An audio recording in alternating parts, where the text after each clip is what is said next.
বন্দেয়ং শ্রীগুরুযুতপদকমলং শ্রীগুরুণা বৈষ্ণবাংশ শ্রীরূপং সাগ্রজাতং সগণ রঘুনাথান্বিতং তাং সজীবং সাদ্বৈতং হরিজন সহিতং কৃষ্ণ চৈতন্য দেবং রাধা কৃষ্ণ পাদানো সগণ ললিতা শ্রী বিশাখান্বিতাংশ্চ শ্রী চৈতন্য মনোভীষ্টং স্থাপিतं যেন ভূতলে স্বয়ং রূপম কদামহং দদাতি সাপদন্তিকম অখণ্ডমণ্ডলাকারং ব্যক্তং যেন চরাচরং তৎপদং দর্শিতং যেন তস্मै শ্রীগুরুবে নমো।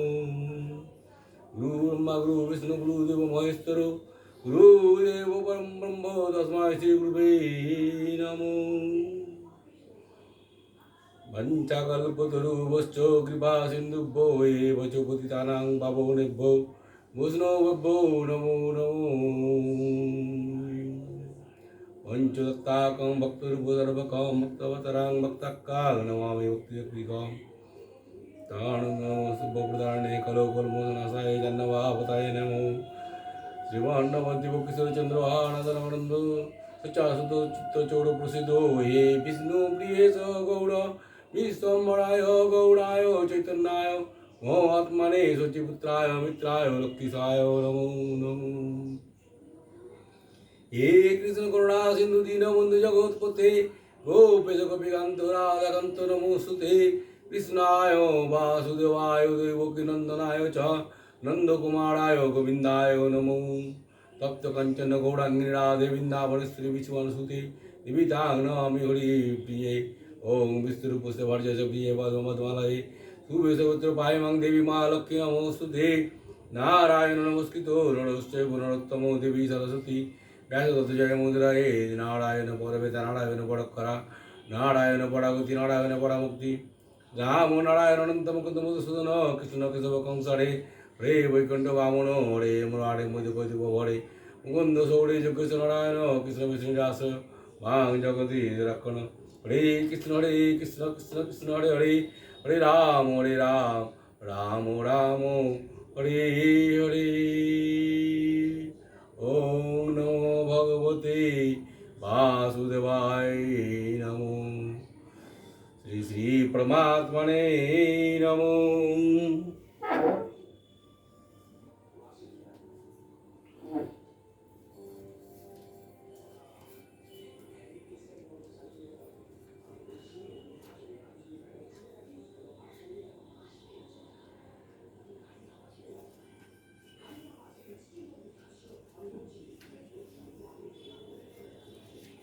ওম পার্থায় প্রতিপদিতাং ভাগবতো নারায়ণ স্বয়ং ব্যাসেন গ্রথিতাং পরাণ মুনিনা মধ্যে মহাভারতম অদ্বৈতমৃত বর্ষিণীম ভগবতী অষ্টাদশাধ্যায়িনীম অম্ব তাম্বনু সুন্দধামি ভগবদ্গীতে ভবদেশিনী।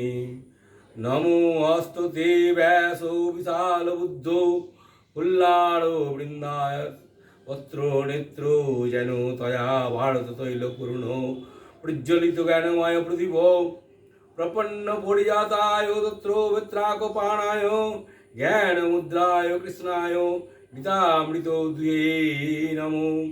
সর্বৈপনিষদ গোবোদগ্ধা গোপালনন্দন পার্থবৎস সুধীর বক্তা দুগ্ধং গীতামৃতং বাসুদেব সুতং দেব কংসচানুরমর্দনম দৈবকী পরমানন্দম কৃষ্ণং বন্দে জগদ্গুরুম বিশ্বদ্রোণতটা জয়োদ্রুতজলা গান্ধারো লীলোৎপলা শাল্যগ্রাহ ভর্তি কৃপেণ অহনীকরণেন বেলাকুলা। অশ্বত্থমাবিকর্ণ কড়া দুর্যোধনবর্তিনী সহস্রীণ খলু পাণ্ডবৈরনধি কৈবর্তক কেশব পরাশ্চর্য সরজমলম গীতার্থগন্ধোৎকটাং নানাখ্যান কেশবরং হরিকথা সম্মদন বোধিতম লোকে সজ্জন ষট মধুরৌ গোপীয়মানং মুদা ভুয়াৎ ভারত পঙ্কজং কলিমল প্রধ্বংসী নো শ্রেয়সে মুখং করতি বাচলং বঙ্গুলঙ্গয়তি গিরিম যৎকৃপাতমহং বন্দে পরমানন্দমাধবম সন্তাকারং ভুজগোসায়ণং পদ্মনাভং সুরেশং বিশ্বধারং গগনসদৃশং মেঘবর্ণং শুভাঙ্গম লক্ষ্মীকান্তং অমরনয়নং যোগী বিধানগম্যং বন্দে বিষ্ণুভয়হরং সর্বলোকনাথং জং ব্রহ্মা বরুণেন্দ্র রুদ্রমারুতো স্তম্ভন্তি দিব্যৈস্তভৈ বেদৈ সাঙ্গপদোপক্রমনিষদি গায়ন্তি সঙ্গমগা ধ্যানবস্থিত তদ্গতেন মনসা পশ্যন্তি জং যোগিন যস্তন্तं ন বিদুষাসুরগণ দেবায় তস্मै নমো নমঃ।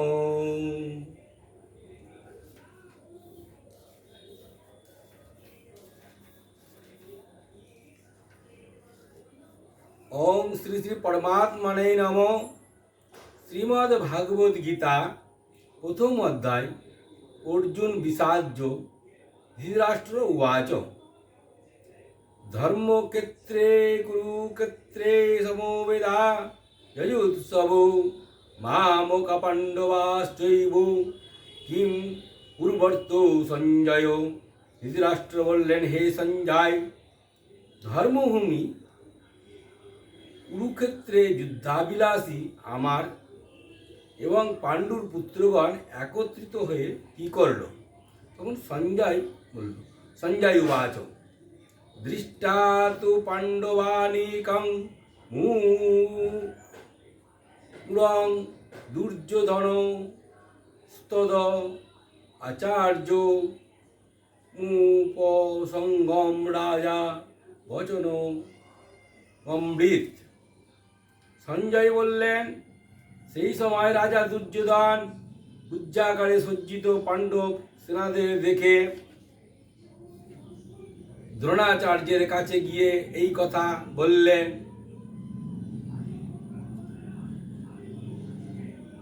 হে আচার্য, আপনার বুদ্ধিমান শিষ্য দ্রুপদ পুত্র ধৃষ্টদ্যুম্নের দ্বারা উজ্জাগারে রচিত পাণ্ডু পুত্রদের এই বিশাল সৈন্য সমাবেশ অবলোকন করুন।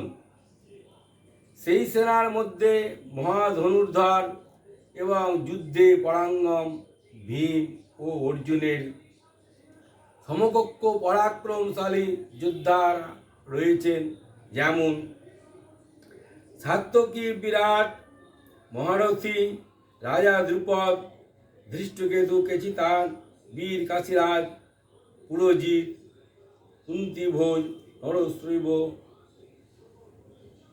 নরশ্রেষ্ঠ শৈব বলশালী যুধামন্যু, বীর্যমান পুত্র মৌজা, সুভদ্রা পুত্র অভিমন্যু এবং দ্রৌপদীর পঞ্চপুত্র, এরা সকলেই মহারথী। হে ব্রাহ্মণ কুলশ্রেষ্ঠ, আমাদের পক্ষে যে সকল সেনাপ্রধান আছেন আপনি তাদের জেনে নিন। আপনার অবগতির জন্য আমাদের সৈন্যদের মধ্যে যে সকল সেনাপতি আছেন তাদের নাম আমি বলছি। আপনি দ্রোণাচার্য, পিতামহ ভীষ্ম, কর্ণ যুদ্ধজয়ী কৃপাচার্য এবং সেইরূপ অশ্বত্থামা বিকর্ণ এবং সোমদত্তের পুত্র ভূরিশ্রবা। এছাড়াও আমার জন্য জীবন দিতে প্রস্তুত এবং নানা প্রকার অস্ত্র শস্ত্রধারী সুসজ্জিত অনেক যোদ্ধা আছেন, তারা সকলেই যুদ্ধ বিশারদ। পিতামহ ভীষ্মের দ্বারা রক্ষিত আমাদের সেনা সর্বপ্রকারের অজেয় এবং ভীমের দ্বারা রক্ষিত ওদের সেনাদের জয় করা সহজ। তাই সমস্ত বিভাগে নিজ নিজ পূজ্যস্থানে অবস্থিত হয়ে আপনারা সকলে সুনিশ্চিতভাবে পিতামহ ভীষ্মকে সর্বাদিক থেকে রক্ষা করুন।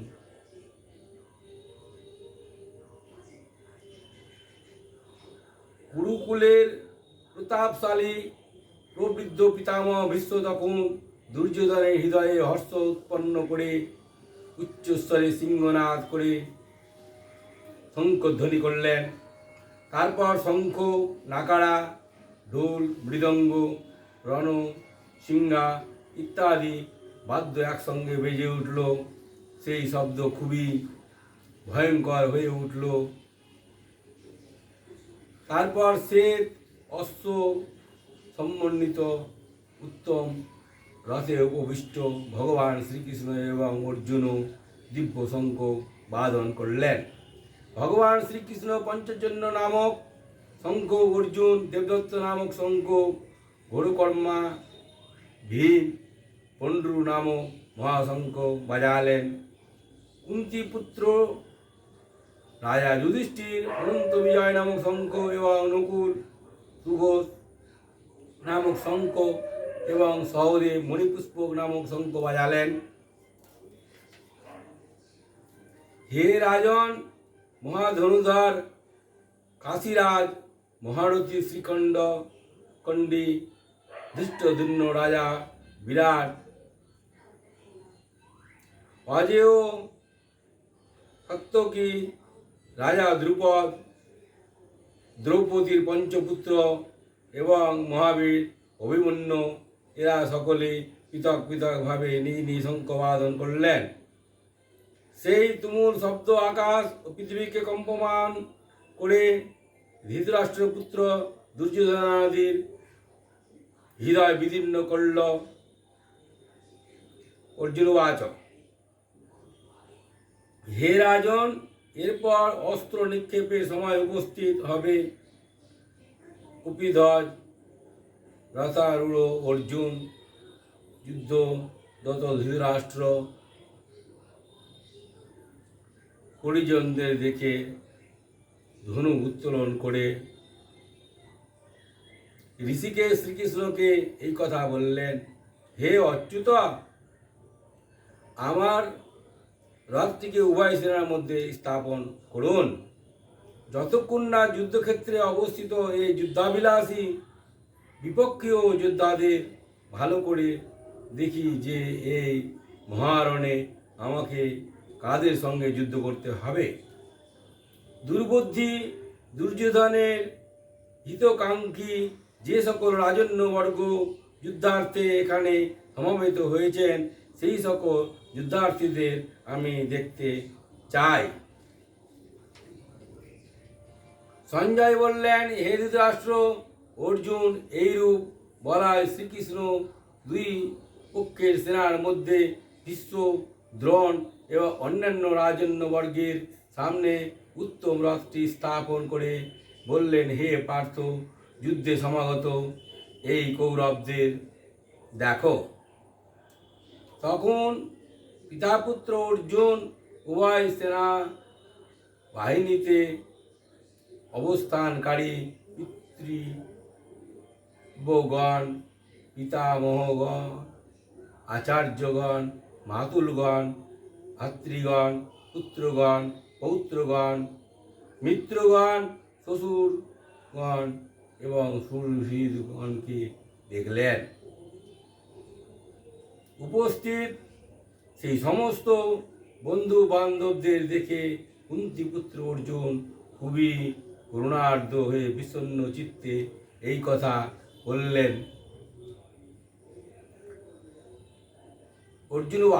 অর্জুন বললেন, হে কৃষ্ণ, যুদ্ধক্ষেত্রে উপস্থিত এই যুদ্ধাভিলাষী স্বজনদের দেখে আমার অঙ্গ প্রত্যঙ্গাদি শিথিল হচ্ছে, মুখ শুকিয়ে যাচ্ছে, শরীরে কম্পন ও রোমাঞ্চ হচ্ছে, গান্ডীব ধনু হাত থেকে পড়ে যাচ্ছে, তাকে খুবই জ্বালা বোধ হচ্ছে, মন যেন ঘুরছে, তাই আমার দাঁড়িয়ে থাকার সামর্থ্য থাকছে না। হে কেশব, আমি অশুভ লক্ষণ সকল দেখছি এবং যুদ্ধে স্বজনদের হত্যা করা আমি কোনো মঙ্গল দেখছি না।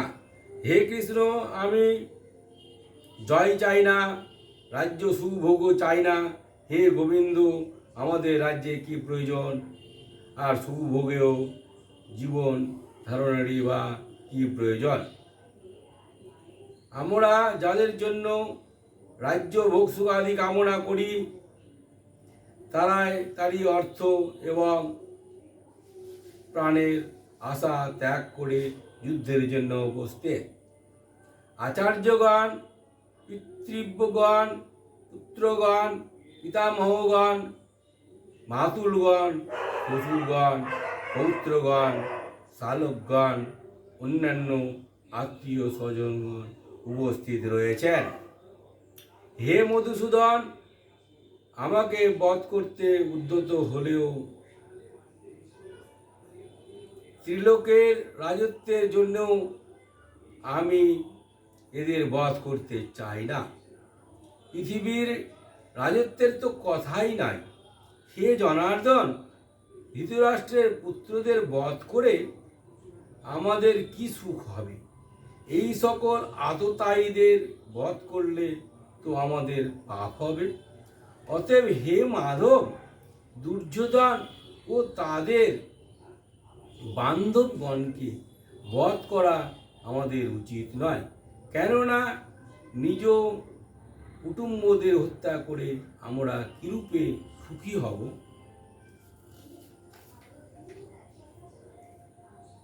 যদিও লোভে ভ্রষ্টচিত্ত হয়ে এরা কুলনাশ হতে উৎপন্ন দোষ এবং মিত্রদের সঙ্গে বিরোধ কোনো পাপ দেখছেন না, কিন্তু হে জনার্দন, কুলনাশজনিত দোষ জেনেও আমরা কেন এই পাপ থেকে বিরত হব না? কুলক্ষয়ে সনাতন কুলধর্ম নষ্ট হয়। ধর্ম নষ্ট হলে সমস্ত কুলে পাপ ছড়িয়ে পড়ে। হে কৃষ্ণ, পাপ অত্যন্ত বৃদ্ধি পেলে কুল স্ত্রীগণ দ্রষ্টা হয়। হে পার্গেয়, কুল স্ত্রীগণ দ্রষ্টা হলে বর্ণসংকর উৎপন্ন হয়। বর্ণসংকর উৎপন্ন হলে তা কুল ঘাতকদের এবং কুলকে নরকগামী করে। সাধ্য তর্পণ হতে বঞ্চিত হওয়ায় পিতৃপুরুষগণও অধোগতি প্রাপ্ত হয়। এই সকল বর্ণ সংকর কারক দেখে কুল নাশকারীদের সনাতন কুলধর্ম জাতিধর্ম নষ্ট হয়ে যায়। হে জনার্দন, আমরা শুনেছি যাদের কুলধর্ম নষ্ট হয় তাদের অনিশ্চিতকাল পর্যন্ত নরকে বাস করতে হয়। তাই দুর্ভাগ্য, আমরা বুদ্ধিমান হয়েও কি মহাপাপ করতে প্রবৃত্ত হয়েছি। রাজ্য সুখভোগের আশায় স্বজন বধ করতে উদ্যত হয়েছি। যদি আমাকে অস্ত্ররহিত প্রতিকারহীন অবস্থায় দেখে অস্ত্র সজ্জিত ধৃতরাষ্ট্রের পুত্ররা বধ করে, তবে সেই মৃত্যু আমার পক্ষে কল্যাণজনক হবে। সঞ্জয় উপায়। সঞ্জয় বললেন, রণভূমিতে শ্লোকে উদ্বিগ্ন চিত্তে অর্জুন এই কথা বলে ধনুর্বাণ ত্যাগ করে রথের মধ্যে উপবেশন করলেন। ওম তৎসৎ। শ্রীমদ্ ভাগবত গীতারূপী উপনিষদ তথা ব্রহ্মবিদ্যা বিষয়ক যোগশাস্ত্র শ্রীকৃষ্ণ অর্জুন সংবাদে অর্জুন বিষাদযোগ নামক প্রথম অধ্যায় সম্পূর্ণ হইল।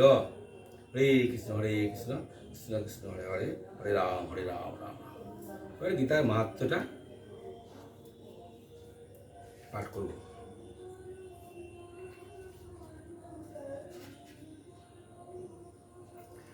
গীতার মাহাত্ম্য কথা। যে ব্যক্তি এই পবিত্র গীতাশাস্ত্র পাঠ করেন তিনি ভয় ও শোকাদি শূন্য হয়ে বিষ্ণুধাম প্রাপ্ত হন। যে ব্যক্তি সর্বদা গীতা অধ্যয়ন করেন এবং প্রাণায়াম ইত্যাদিতে তৎপর থাকেন, তার ইহজন্ম এবং পূর্ব জন্মের সমস্ত পাপ নিঃসন্দেহে নষ্ট হয়ে যায়। নিত্য স্নানে মানুষের শারীরিক মলনাশ হয়, আর গীতা জ্ঞান রূপ জলে একবার যদি স্নান করা হয় তবে তা সংসার রূপ মল নাশ করে দেয়। যা সাক্ষাৎ পদ্মনাভ ভগবান শ্রী বিষ্ণুর মুখ হতে নিঃসৃত, এই গীতা শাস্ত্র ঠিকভাবে পাঠ করা উচিত, অন্য শাস্ত্রাদির বিস্তারিত ব্যাখ্যার প্রয়োজন নাই। যা অমৃতময় মহাভারতের সার এবং ভগবান শ্রীকৃষ্ণের মুখ নিঃসৃত, সেই গীতারূপ গঙ্গা জল পান করলে এই জগতে পুনর্বার জন্ম গ্রহণ করতে হয় না। উপনিষদ সমূহ গাভীর সমান। গোপাল নন্দন শ্রীকৃষ্ণ, তার দোহক অর্জুন গোবৎস, এই মহৎ গীতামৃত, এই গাভীর দুগ্ধ আর শুদ্ধ বুদ্ধি সম্পন্ন সুধীজন তার ভোক্তা। দৈবকী নন্দন ভগবান শ্রীকৃষ্ণ কথিত গীতা শাস্ত্র একমাত্র উত্তম শাস্ত্র। ভগবান দৈবকী নন্দনী একমাত্র সর্বোত্তম দেবতা, তার নামে একমাত্র মন্ত্র, এবং সেই ভগবানের সেবাই হলো একমাত্র কর্তব্য কর্ম। হরে কৃষ্ণ কৃষ্ণ কৃষ্ণ হরে হরে।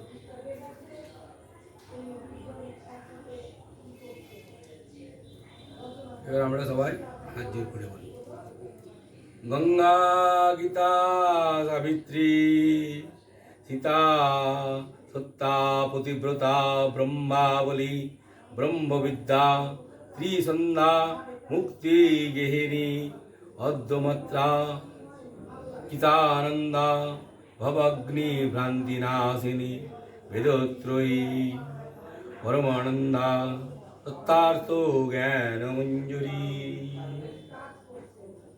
জয় ভগবদ গীতা, জয় ভগবদ গীতা, জয় ভগবদ গীতা, জয় ভগবদ গীতা, জয় ভগবদ গীতা, জয় ভগবদ গীতা, গীতার জয়।